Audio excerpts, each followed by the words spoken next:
Hey, hey, hey, hey. What's happening? JT, I see ya. The man, I see ya. What's going on? Good to see you guys. Good to see you. Good to see you. Let me turn down my phone here. All right. All right. Man, it's been a while. It has been a while. So glad to be back. Missed you guys. All right. I see Voice Shay just popped in. What's happening? What's happening? All right. All right. Oh, JT just took a couple of weeks off, so just took a little break. That was all. So, but it's all good. I'm back. I'm back. Ancient of Days. What's up? What's up? Hey, Voice Shay. Good to see you. Good to see you.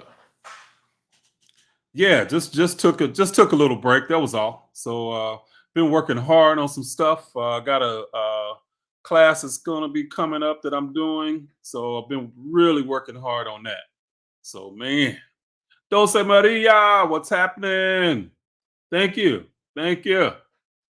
Glad to be back. Glad to be back. Glad to see you guys here. Most definitely. Most definitely. So yeah, so I've been working so I'm working on a course that I'm going to build the case for the non-historic Jesus. So I know a lot of people be wondering, like, how do I even talk about that? What do I do? Is this all the doubts and all this kind of stuff? And I'm going to build a case from basically from the foundation of numerology, symbology, mythology. So build all the whole case to show you. And I know a lot of people ask, well, how can you be so sure? Because of all the stuff that I've studied. That's why. That Jesus doesn't exist or never existed. And I always think it's really interesting that people will, like, talk about their experience of Jesus. And this was somebody that supposedly lived 2,000 years ago, but they don't feel like they can experience their own family that died yesterday and last week. That's just like a disconnect to me, man. It's so wild. It is so wild. So the man gave $10 right off the bat. Thank you, brother. Definitely appreciate it. Definitely appreciate it. So yeah, all of the foundation of all of this stuff is numerology. So that's what a lot of people don't realize, is that numerology is the foundation of all of this. There's It's like it's numerology is at the foundation. Then you have the symbolic language, and then you have the mythology that really explains the numerology. So that's how all of this stuff is built up. So what we know as Jesus in the Bible is actually like the numerology and the mythology of the ancient Egyptians, or Kemetic mystery system. And so that's the foundation of it all. And once you put everything together, I mean, if you were in a court of law and all you had to build was a reasonable doubt, it would be hands down. So it wouldn't even be like close. So yeah, so what I'm doing is just putting. So if somebody wants to learn how one to read the Bible from the esoteric perspective rather than the exoteric, that we have all been taught, because there's a secret language in the Bible, and it's describing a lot of different things that we really don't realize. There's a lot of mysticism that is actually built into a lot of those scriptures, and talking about Jesus, and it should be Jesus the Christ, not Jesus Christ, because Christ is not a last name. Okay, it's a designation of somebody that has attained a certain level of awareness. you know.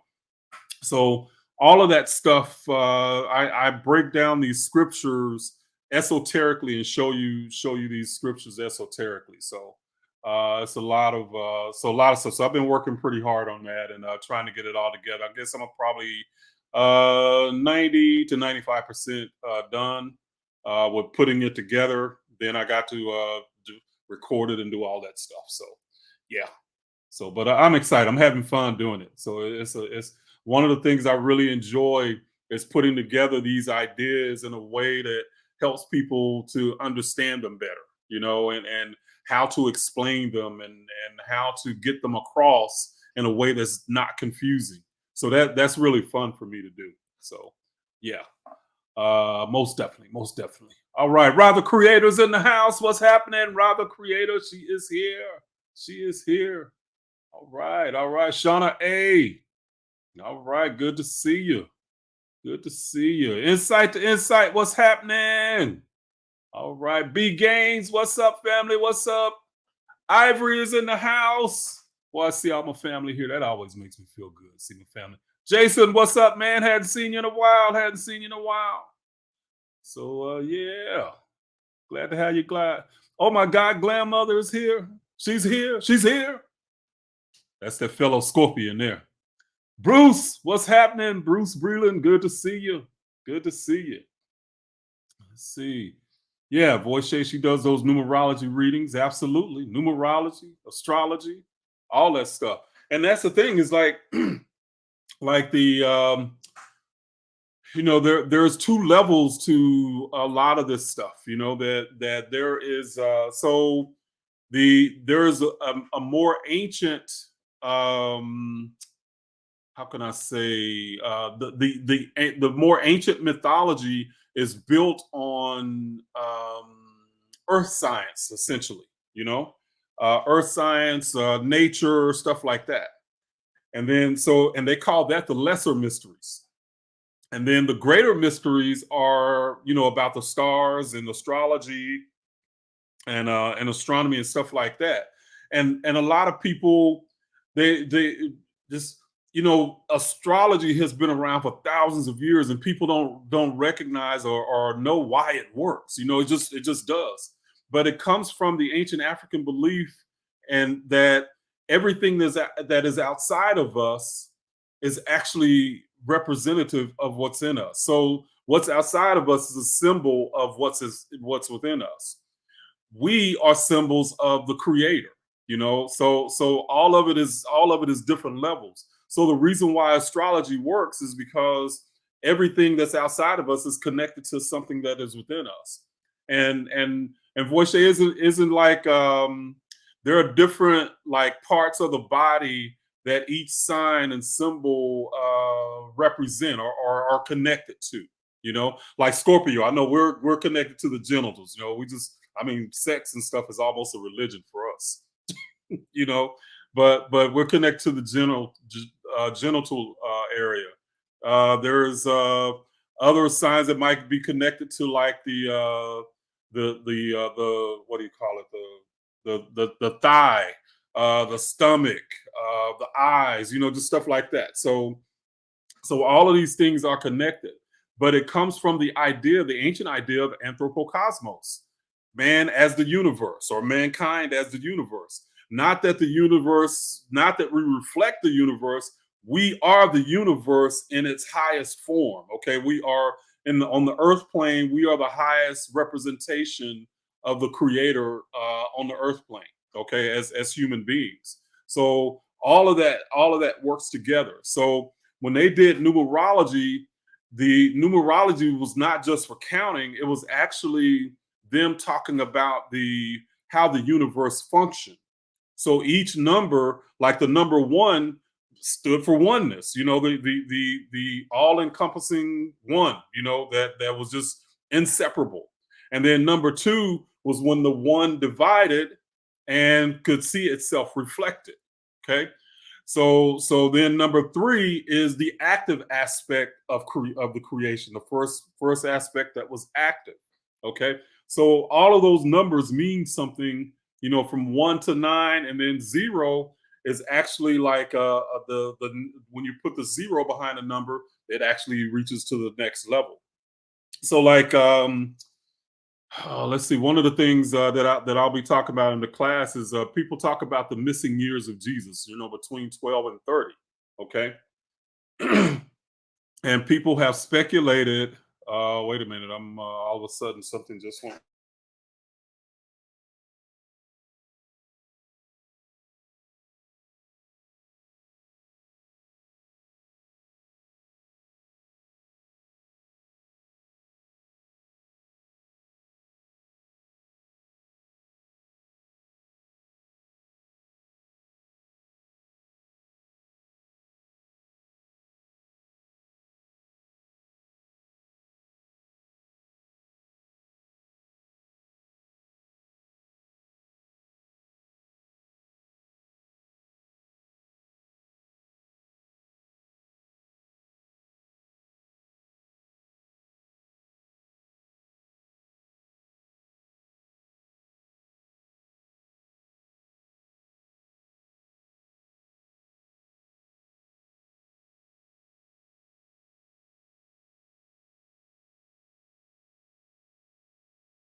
Okay, I think I'm back. Am I back?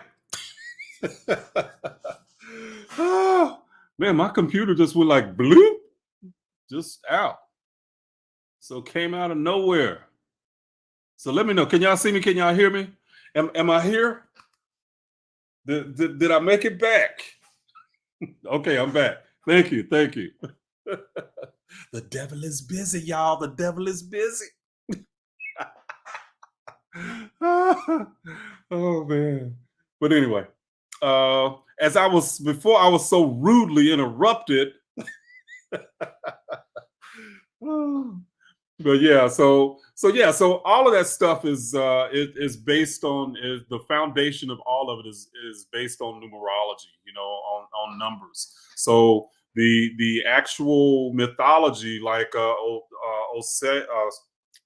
Isis, Osiris, Horus, all of them are at their foundation. They're the basis of what they are is based in math.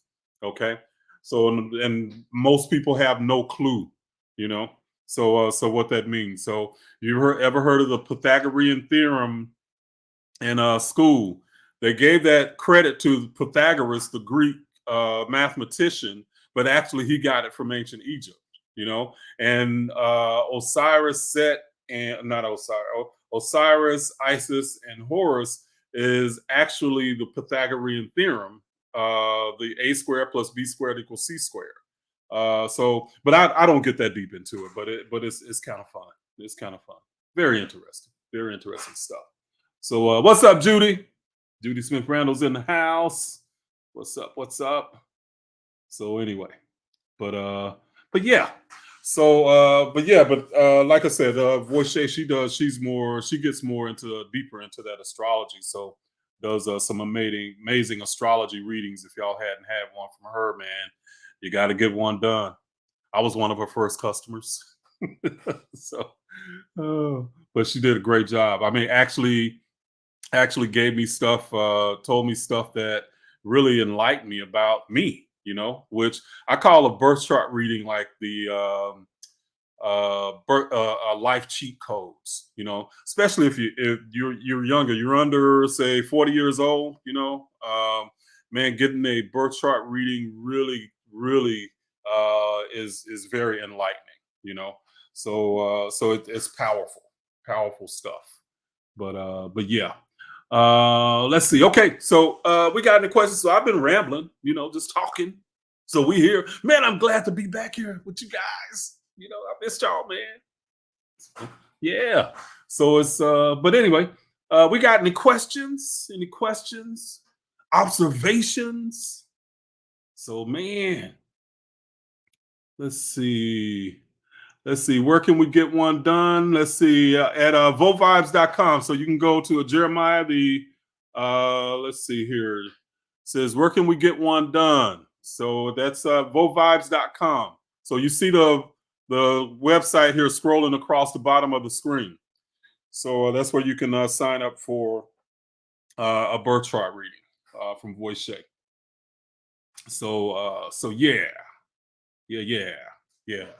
So yeah, so that's it, man. I mean, it's like, man, it seeks the truth. So I say, I seek truth, justice. What's up? I appreciate that. Appreciate that. Says I missed you too. Yeah, this is always fun for me. So I really enjoy it, especially when you guys y'all humming with them questions, man. Those good questions, those deep ones, because they make me think, you know. And y'all familiar with like channeling? You know, the idea that you just like receiving information from on high, you know, just it's just like flowing through you. That's what happens with me a lot, you know, in this class. Is just a lot of times the questions that you guys ask me, I might not have thought about them the way that you asked them. And when I'm answering, man, a lot of times that stuff is just flowing through, man. It's just flowing through. And it makes sense, you know. I can look back at that stuff later and be like, dang, I said something there. So it makes sense. Makes sense.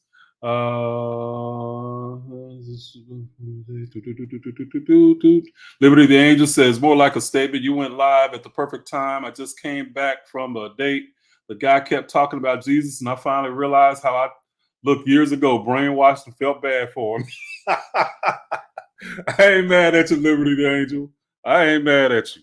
So, why do agnostic scholars believe in a historical Jesus? Because, and that's an excellent question, JT. Because even I even remember in my time of being an atheist that I still believed in a historical Jesus. But everybody, nobody, well, I won't say nobody. Most of those still have I guess most of the stuff that's about Jesus, people assume that Jesus lived, and but the whole foundation of everything that is talked about Jesus is built from the Bible. If you take away the Bible, nobody can prove a historical person named Jesus Christ. Literally, if you remove the Bible and try to prove a historical Jesus with information other than the Bible, it doesn't exist nowhere. So, but most people assume that the scholars, the biblical scholars, are giving them facts and information, but they're really not. They're really not. So if you are in this bubble of a Christian nation, really a lot of times a Christian world, then you're going to assume, just like everybody else, that Jesus existed because you never questioned it before, and you never had any information that said that the scholars otherwise were wrong, or that they that what they were teaching or I guess expressing as history that they were wrong. But even in the seminaries, Christian seminaries, they know a lot of this stuff is not factual. Okay, they teach it. I happened to go to a Bible college that had a seminary, and we had to take Bible classes. And this is a lot of the stuff that I learned to start to question the Bible. I actually learned in those classes because they actually would tell you, well, this is, you know, the scholars might say, you know, this is, you know, this is not historical, or these are this is mythology. Or so. They would actually start to question a lot of the stuff, and it made me start to look at. I actually enjoyed the Bible classes more than a lot of my other classes because it really made me think about a lot of things, you know. But a lot of the people that have been taught in seminary, they know this stuff is deception. They know it, and they just keep teaching it, you know. So you can ask your ministers a lot of questions, and they'll of course just tell you, you know, God don't want you to know that, or whatever. But they know this stuff. They know a lot of this stuff is not real. Okay. Uh, that's what I told him. I went all the way back to the Anunnaki, Isis, Horus, and Mod, etc. I asked why was there proof of the Egyptians but not one person of the Bible found he didn't have an answer. Of course, he wouldn't. He wouldn't, and they've never thought about it. That's why they wouldn't. The question that you asked him, Liberty Angel, he's probably never ever even thought about it in that context. How can there be proof of ancient Egyptians but no proof of Jesus? The average Christians never thought about it. Never thought about it. He got upset, like you say, ignorance is bliss. Absolutely. Absolutely. And he's probably thinking you was like sent from the devil. Damn, she beautiful, but man, that must be part of, she must be from the devil. So no. So what happened at 33 years? Jesus was alive when they say BC or AC. Woo wee, Libby Lou. Good question. Let's talk about the ages of Jesus, because actually I got cut off when I was talking about that. Maybe that was the devil or something messing with me. But anyway, so let's talk about the missing years, and I'm going to get to the 33, okay? But let's talk about the missing years of Jesus. So it is said that Jesus, from age 12 to 30, nobody knows where Jesus was, okay? From age 12 to 30. This is the biblical scholars' deal. Now, people have made up talks or made up stuff that Jesus is probably traveling in the East and India and stuff like that, that he was learning and all of this kind of stuff from age 12 to 30. Okay. But the answer to that question, where was he in from 12 to 30, is actually based in ancient Egypt. Okay. First of all, he never existed, so there were no missing years. The 12 and 30 are actually based on numerology and the spiritual teachings of ancient Kemet. So the age of 12 represents the earth person, the person that is, because the physical body, when the soul has descended into the physical body, that's considered the feminine stage, or the feminine aspect of the soul's descension into the body. Okay, so the body becomes the womb for the soul, because that's where you're going to learn and experience life and stuff like that. Okay, so the age of 12 is at that point, that's when puberty starts.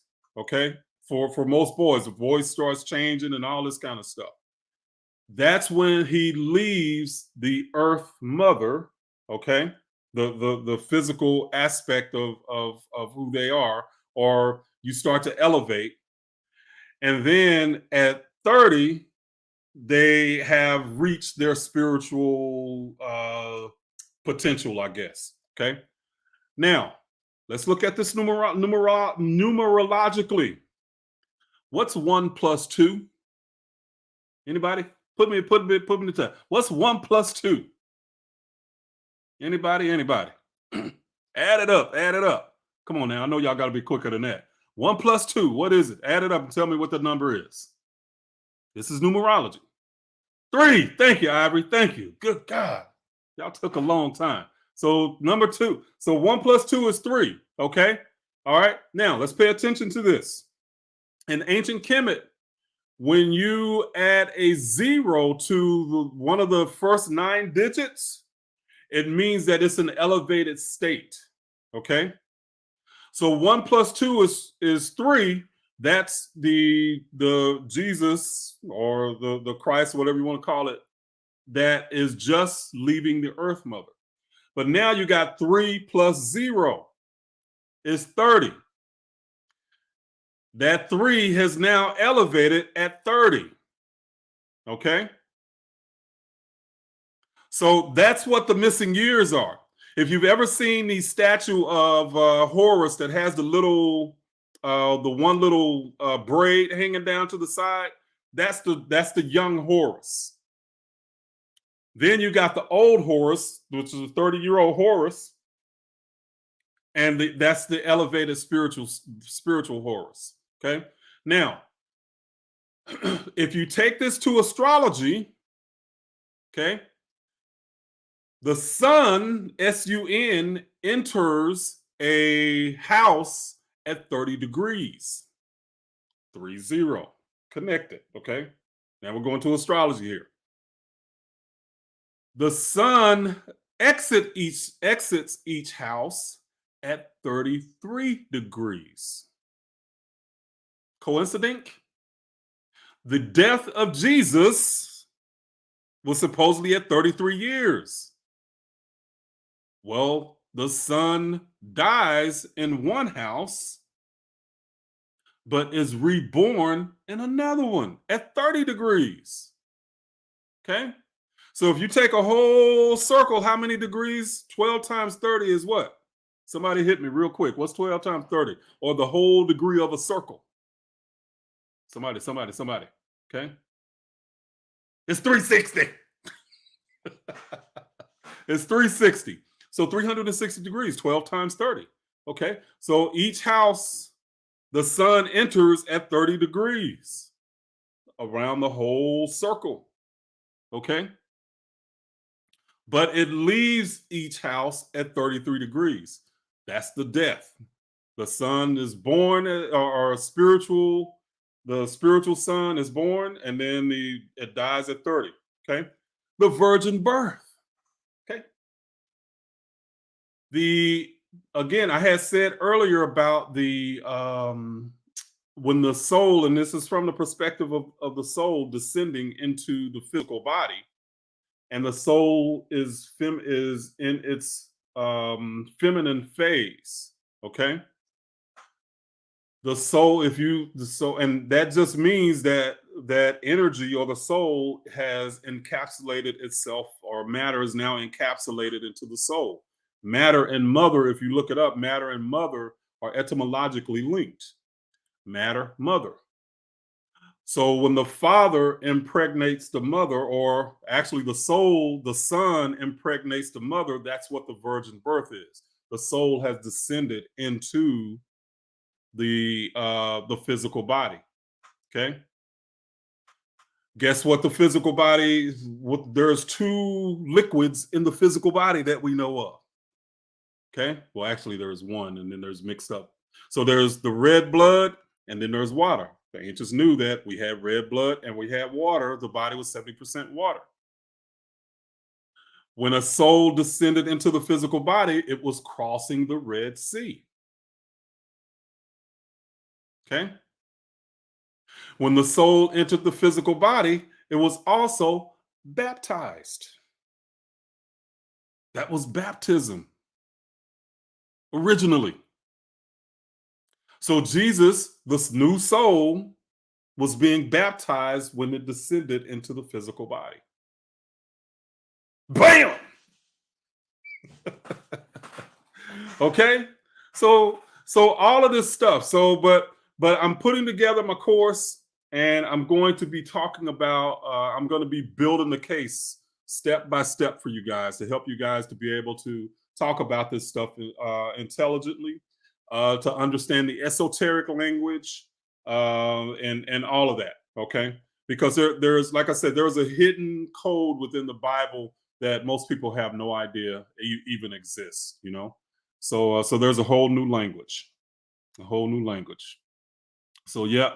So Judy Smith Randall says, damn. Yeah, absolutely. So yes, and Liberty the Angel, it is absolutely mind-blowing. It's fascinating. It is fascinating. And then you take on the other aspect is the mystical aspects of a lot of this, okay? That again, we don't even get to, because most of us don't even think in terms of the mystical, like your body is vibration and stuff like that. Guys, this stuff is actually esoterically written into the Bible. So y'all know about the law of attraction? That's African. That stuff is written into the Bible, but it's coded. Okay? John 1:1 is one of these coded verses. Okay? John 1:1 says, let's see, I am the word, I created the word, and the word was with me, or something to that effect. Okay. I forget what it is right offhand. But somebody look up John 1:1 for me right quick. All right. Ancient of Days says, bam, bam, bam. Like, yeah, thank you. $20. Gave $20. Appreciate you. Let's see. What let me look that up right quick, guys, because that's gonna like drive me nuts. John 1:1. Hold on here. Let me look it up. Let me look it up. John 1:1. 1 1. Okay. All right. Let's see. No, come on, man. Y'all can give me the verse. Come on. Oh, there we go. There we go. There we go. I missed it. I missed it. Okay. So John 1:1 says, no, that's first John, not John. God darn it. All right. Says in the beginning was the word, and the word was with God, and the word was God. Okay. So that right there is actually an esoteric rendering. Let me see. That is actually esoterically. Well, I'll take that back. So most of biblical scholars will say this is proof that Jesus existed with God. Okay, all right, because Jesus was the Word. Well, you got to understand the symbolic language, the euphemisms, and all of that, because on some level, they are speaking truth, but Jesus, the person, never existed. But the word in the beginning was the word. But what does it take for a vocal? I'm sorry, what does it take for us to produce a word? Okay, to speak something? Our vocal cords, right? And what does the vocal cords have to do to vibrate? I mean, to make a sound, they have to vibrate. Okay. In the beginning was the word or sound. That was the organizing principle of the universe. We are vibrational beings. Okay. We are vibrational beings made of light. Okay. So all of those aspects are mentioned in the Bible in scriptures, but unless you understand the esoteric language and the symbolic language, then it passes over you. But all this stuff about the law of attraction, that was in Africa thousands of years ago, 10,000, 20,000 years ago. And I'm not just talking about Egypt. All over Africa, this is where this stuff was being taught. Egypt learned it from interior Africans. Okay. So all of this law of attraction, if you've ever seen the movie, they talk about the Greeks, and as if the Greeks had the secret. But who taught the Greeks? The ancient Africans, ancient Egyptians. Okay, that's who taught them. All right. So yeah, but so there's a big mystical component that people back in those days were trying to get this knowledge. I mean, Greece, Rome, Persia, all of them were trying to conquer Egypt because Egypt back then was known as the Holy Land. And they said that gods dwelled in the Holy Land. These priests, Egyptian priests, knew their stuff, and they were magical. Guys, so are we, but we don't know it. We've had all of this stuff like educated out of us a lot of times, but our intuition, the Bible is telling us that we're made in the image of God. But most people think that we're looking in the mirror and it's like God looks like, well, not us, because we ain't Jesus, the white Jesus. We can't be made in the image. But the deal is it wasn't ever a physical image. That's what we got to understand. So when we're talking about being made in the image of God, it's made in the image of having the ability to create on this plane of existence, just like God created the universe. Okay. We can do the same. We create our lives every day. And we can create them in a way that we want, in a way that we desire, but we got to know how to do that. Okay. So the Bible gives you all kinds of clues, man, but they're hidden. They're hidden. Okay. Now, my class, African Mind Rewired, this is kind of stuff that I'm actually teaching. I'm teaching you step by step how to do these things. Okay. How to prove these things. All right. Let's say Rob says, didn't the ancient Egyptians adopt a lot of Sumerian ideologies and philosophies? Like, aren't the Sumerians the originators of a lot of the things that we know now? Okay. So, Rob, the Egyptians are thousands of years, their civilization is thousands of years older than the Sumerians. How could they adopt Sumerian philosophy? The pyramids are older than the Sumerian civilization. They found writings well before cuneiform in ancient Egypt. Okay. So what happened with that? This is a vestige of white supremacy and racism, where people did not want to give credit to ancient Egypt for producing what they produced. Because the farther you go back, the blacker Egypt gets. So at the time that the Rosetta Stone was found, which is really how we ended up learning about how the lies that the Christian church has been teaching on us. When they figured out that Africans were doing what they did and all the stuff that they taught, they basically wanted to say, well, no, Africans couldn't have done that. Not this couldn't have been a black race of people that did this. Built the pyramids, came up with these ideas. So either it has to be aliens or it has to be some kind of white race that did it, or white aliens. So no, the Sumerians are okay. Rob, so if you've ever studied like back in school, where do they say the first human beings originated? On the planet. And science confirms this. Where do they say the first human beings originated? Anybody? Gobekli Tepe. No, the pyramids are older than Gobekli Tepe. Rob? Gobekli Tepe goes back probably 12,000 years. The pyramids go back over 30,000 years. Okay? 50,000 years. All right. Cynthia gave $20. Thank you, Cynthia. Thank you very much. I appreciate you. Appreciate you. And who's okay? Yeah. So Rob, so thank you, Ivory. So the first people were in Africa. That's where the human race began, was in Africa. So if the human race began in Africa, how could they skip over Africa and then go to the Middle East where Samaria supposedly was? How could the people have gotten there? Wouldn't they have had to travel up the Nile River over thousands of years? Or did they humanity gets born in ancient Africa and then somehow flies over the Nile River and lands in Samaria and starts a civilization there? So it wouldn't even make logical sense. Okay.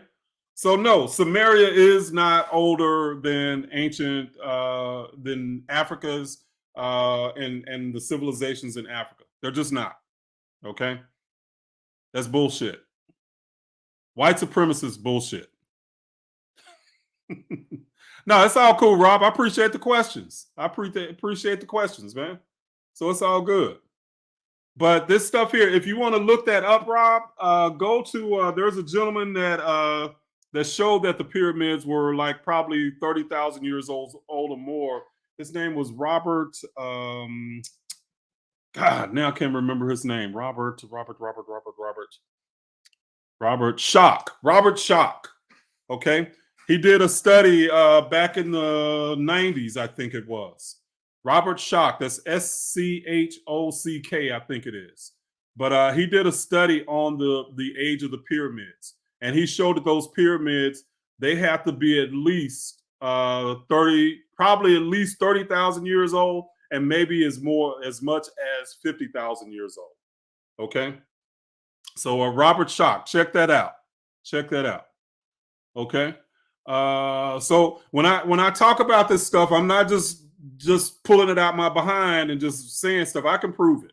Okay. I've researched all of this for years. Years, years, and years and years. Okay.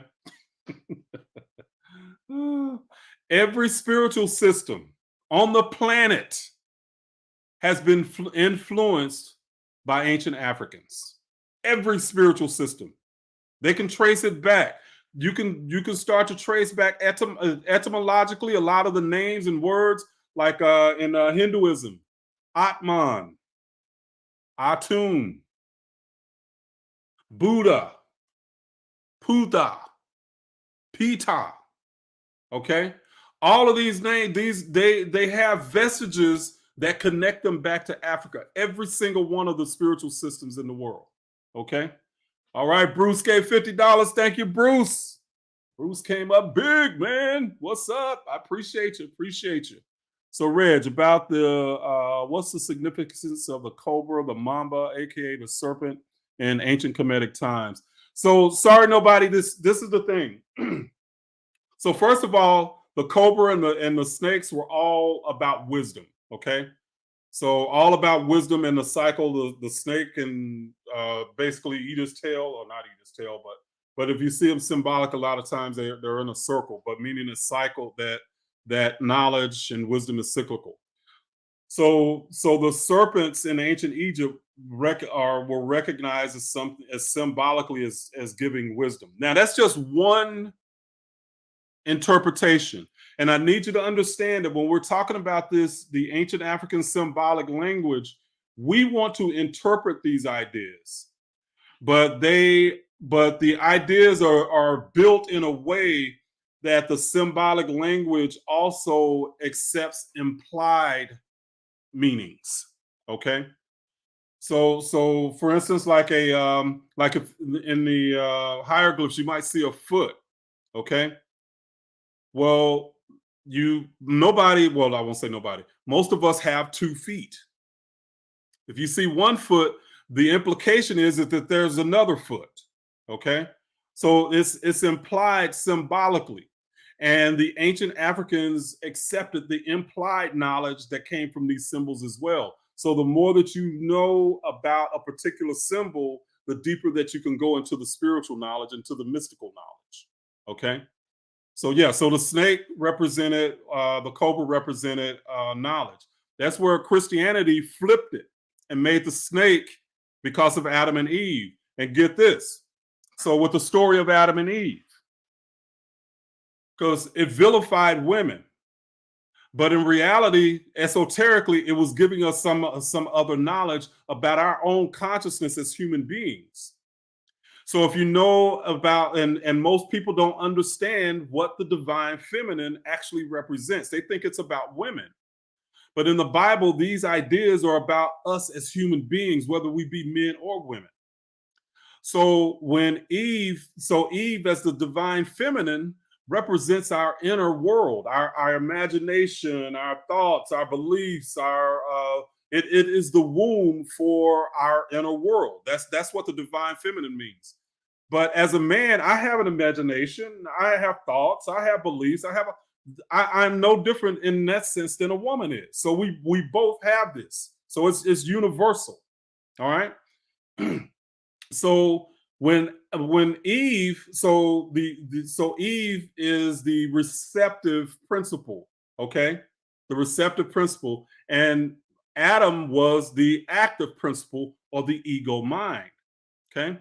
Well, when Eve got knowledge from the serpent, it was symbolic of the serpent giving our inner mind wisdom.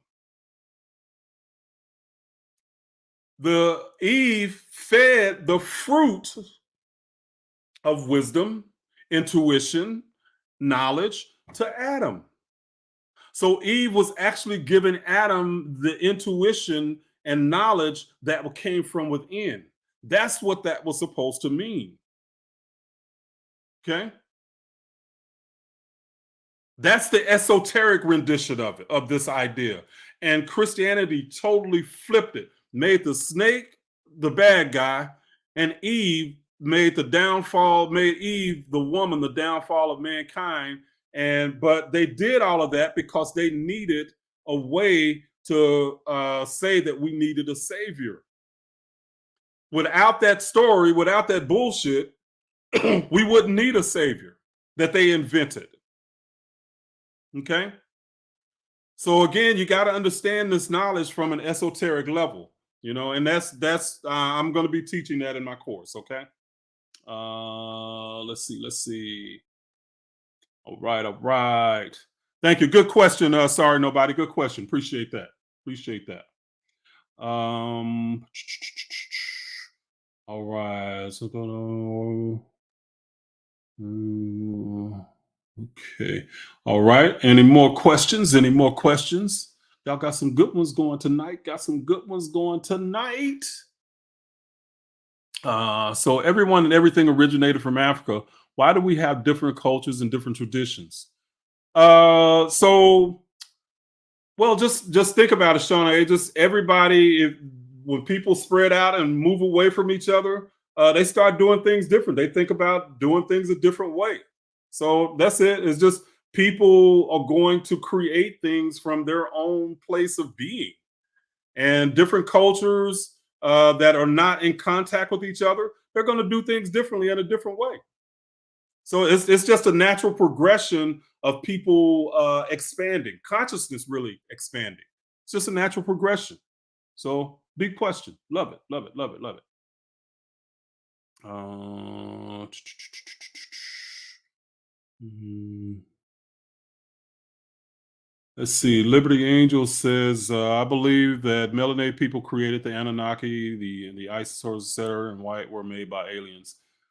Uh I hear you on that, Liberty Angel, but that again, that goes right back into racism again.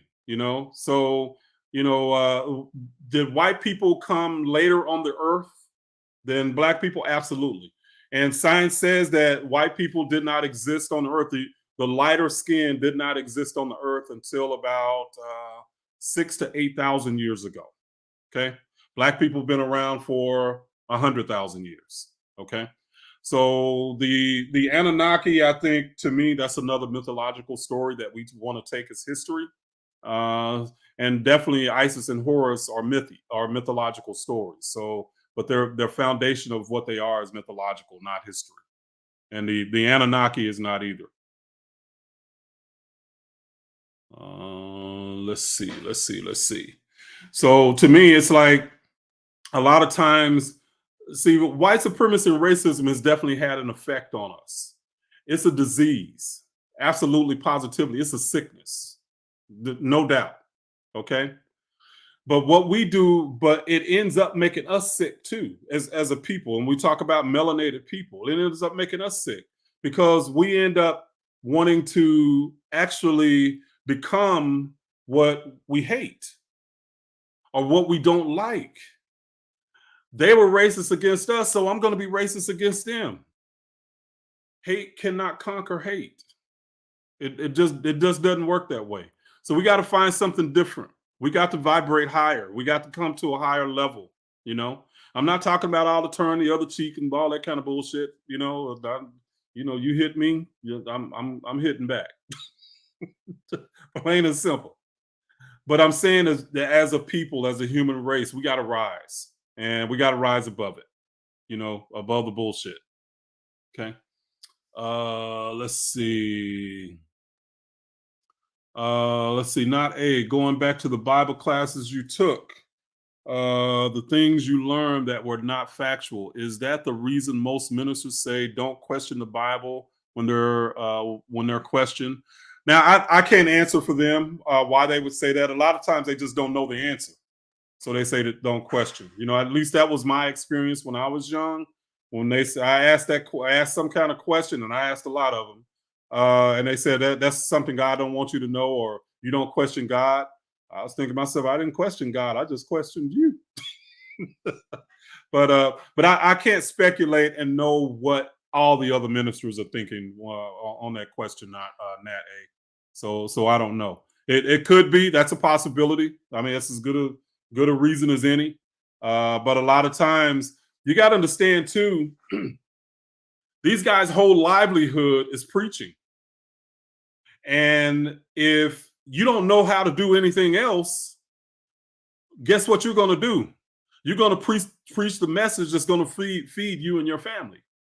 So I understand. I don't necessarily look down my nose at ministers that keep preaching it, and there are people that I have people that I've coached that were ministers that and one in particular I'm thinking about actually said, "Hey man, I can't preach this message anymore." You know, so my hat is off to those ministers that are brave and courageous like that they're willing to like give it all up to really tell the truth. But I don't look down my nose at the ones that don't because I understand the position that they're in. You know, um, I don't agree with it that you keep telling a lie when you know more, but I understand why they do what they do. You know, but it's incumbent upon us as the parishioners to study, to question what they teach, you know. But again, there's a lot of things that we're taught that we can't even do that, you know. uh, let's see. Iris says, "What does the tongue symbolize in Kemetic science?" Now, I've never. The tongue is probably. I mean, it's probably going to be something to do with speech on some level. But I and the way we can look at that, Ivory, is what does the tongue do? You know what? Because the tongue tastes. Okay, it helps us form some of our words. So when we think about it, we think about the function of the tongue to understand what it does in Kemetic science or what it represents. Okay, so it will probably have something to do with taste and speech. Okay, on some level on some level. So, but I had never or I can't remember anything that I've looked up about the tongue necessarily, Ivory. But good question. Good question. Good question. Uh, let's see. Renee Rogers did I already talk about how humans originated. Yeah, just well, I mean, I just said that they originated in ancient Africa. So yeah, so Rob was asking a question about the Sumerians and stuff like that, thinking that they were an older civilization, but logically they can't be, you know, because humans originated in Africa. Science, that's what science talks and preaches about. So let's see. The tongue is like a vibrating snake. It can be. It can be. So let's see. JT Warren, have I heard of Dr. Eric Mason? I can't say I have. No. Have you heard of Dr. Eric Mason from Woke Church? No, never have. Never have. Okay. Let's see. Let's see. Anybody else? Anybody else? Mm, no.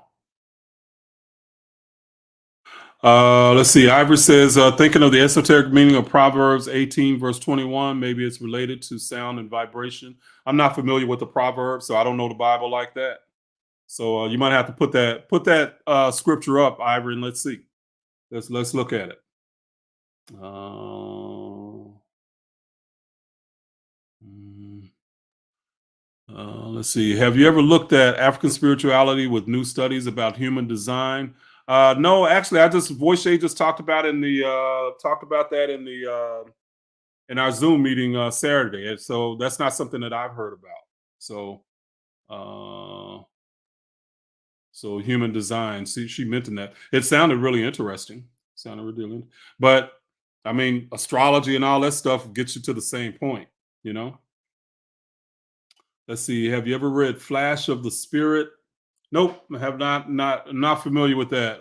James W. Jennings. So not familiar with that. Is that a book? So not familiar. So let's see. Life and death is the power of the tongue. Let's see. Life and death is the power of the tongue. Yeah, I would definitely say, but you got to look at, so when they're talking about death in the Bible, it's not a physical death. So they're talking about the soul actually descending into a physical body. So the power of the tongue absolutely would more than likely be about vibration. So you're having to speak something.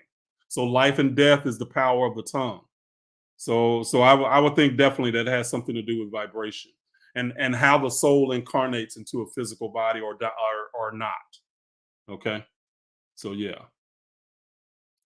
Uh, let's see. Do you believe in what Gaia teaches? Not familiar.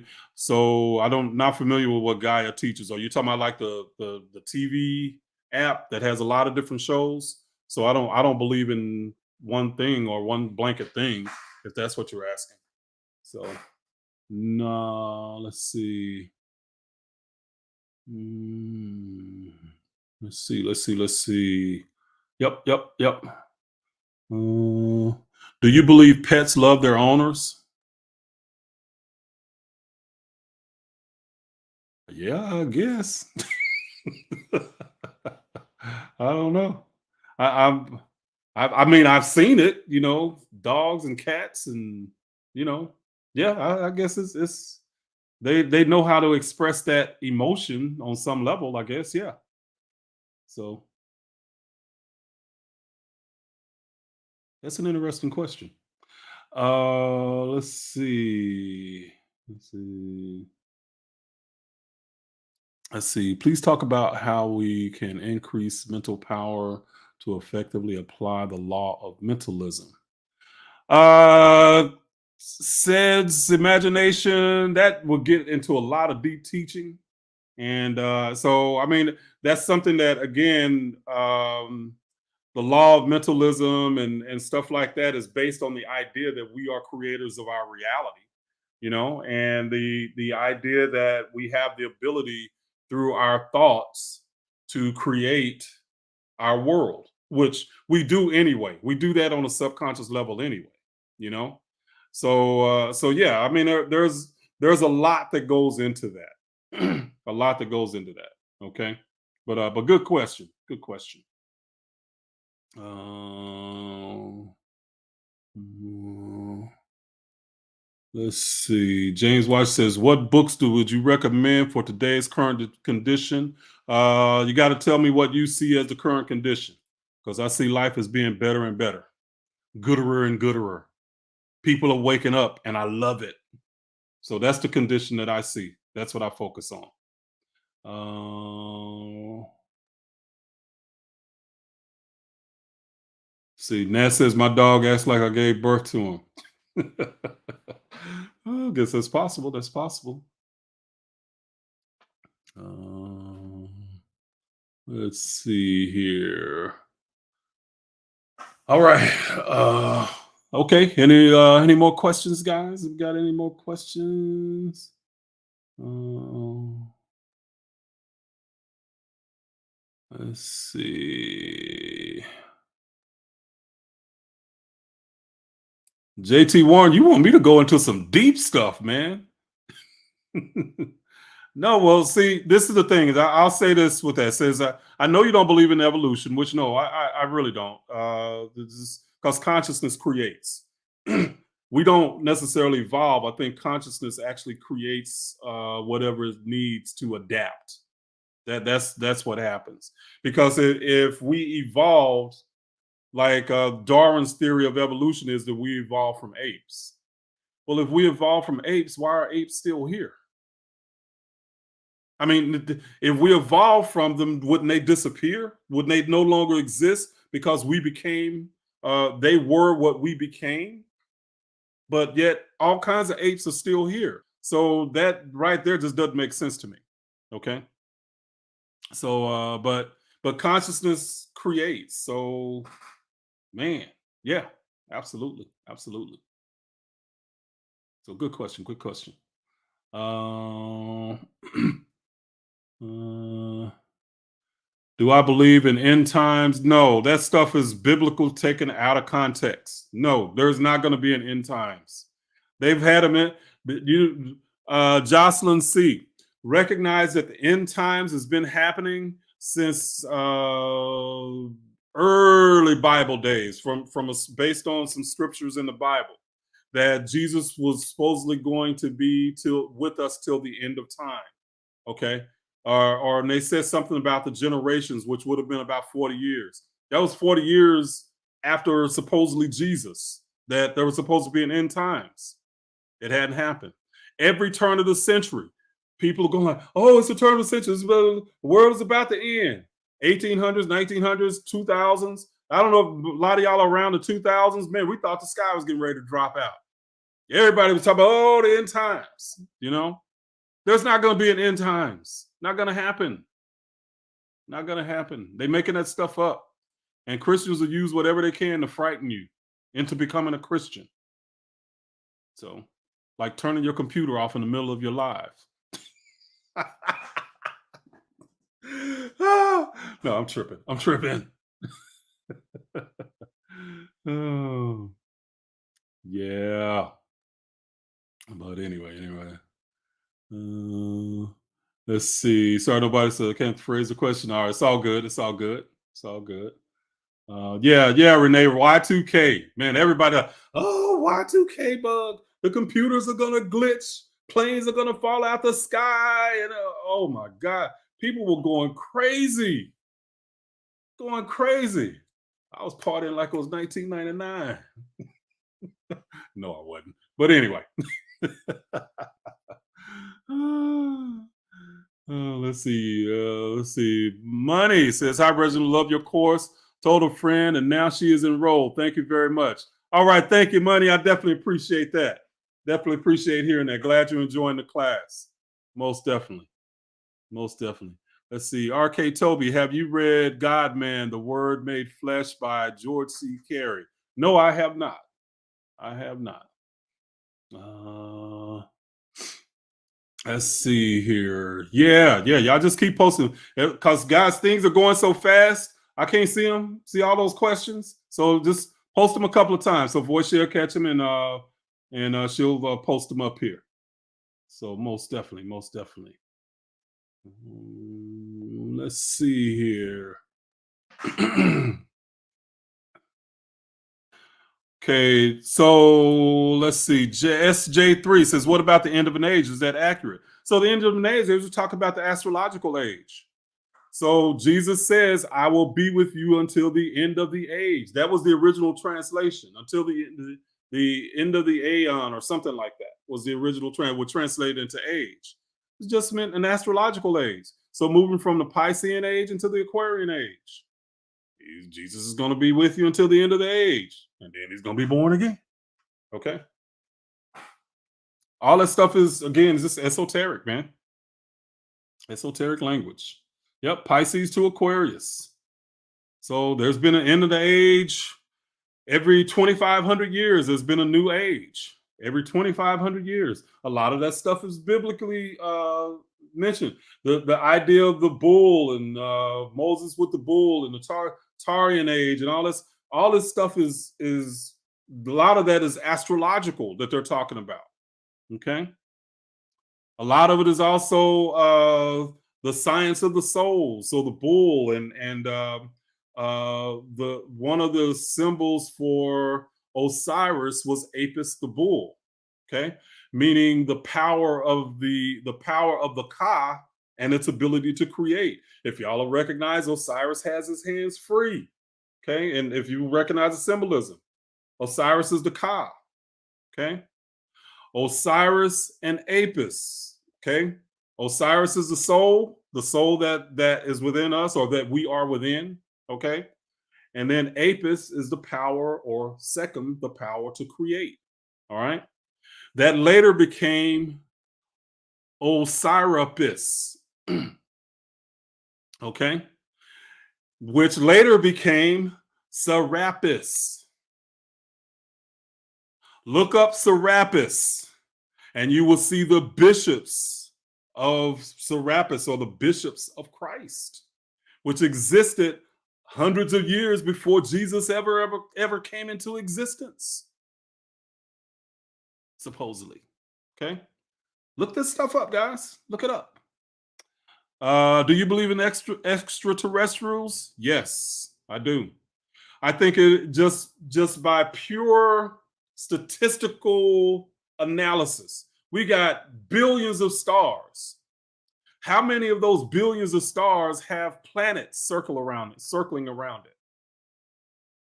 And out of all those planets circling around billions of stars, you would think that we would be the only living entities in the whole universe.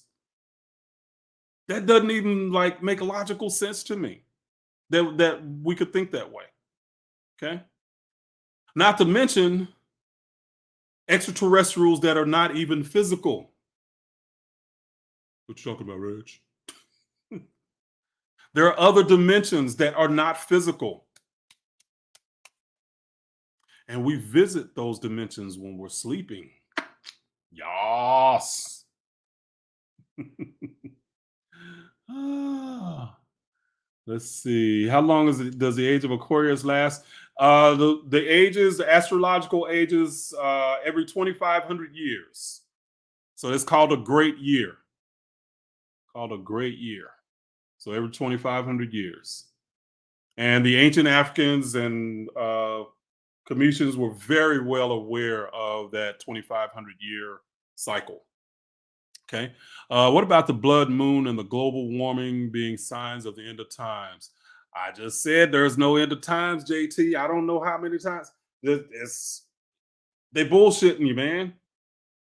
Or lady. I don't know if JT is a man or woman. There's no end of times. I mean, of course, our time as individuals are going to end, yes. But as far as the end of times for Earth, think about this. This is one of the craziest things when this. I guess it was around. It was 2012.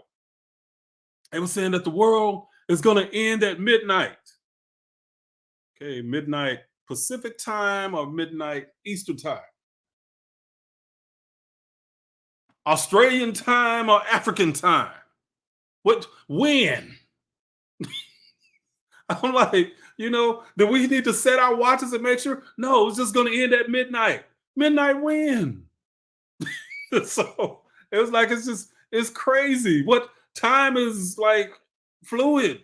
So, man, do you believe extraterrestrials were involved in the architectural placement and/or building of the ancient sites of the pyramid? Is it possible? Yes, but that is a question and an idea. That idea, I should say, not the question. That idea is based in white supremacy and racism because they don't think that Africans had the wherewithal to build the pyramids. So either it had to be a white race of people, which the further you go back, white people don't exist in Africa. Okay. And since there was no white race of people, then that means it must be extraterrestrials that built it. Okay. So that's where that idea comes from. All right. So yeah. All right. All right. All right. Do you believe extraterrestrials will ever visit the Earth? Yeah, I believe it's possible. But how about we don't have to visit them physically?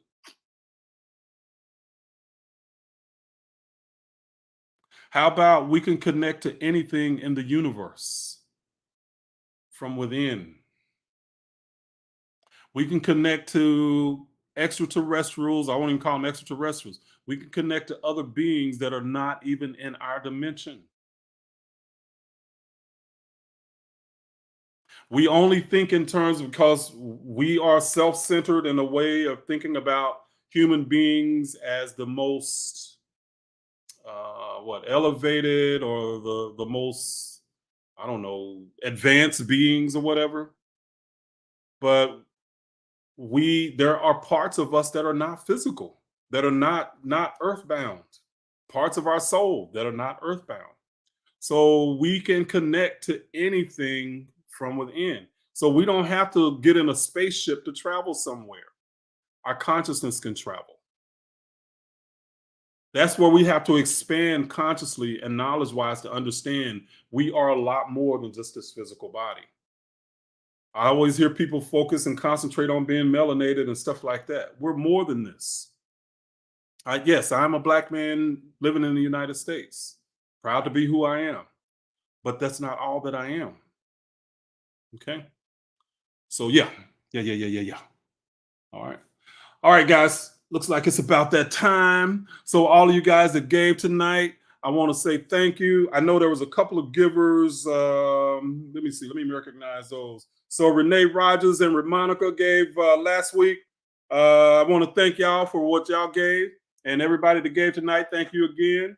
Everybody that was here tonight. Thank you. Thank you.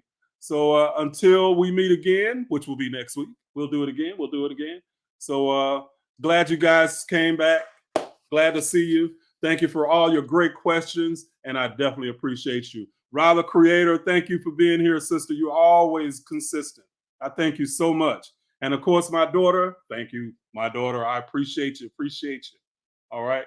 Okay, guys. Well, y'all have a good rest of the evening, and until next week. All right. Bye bye.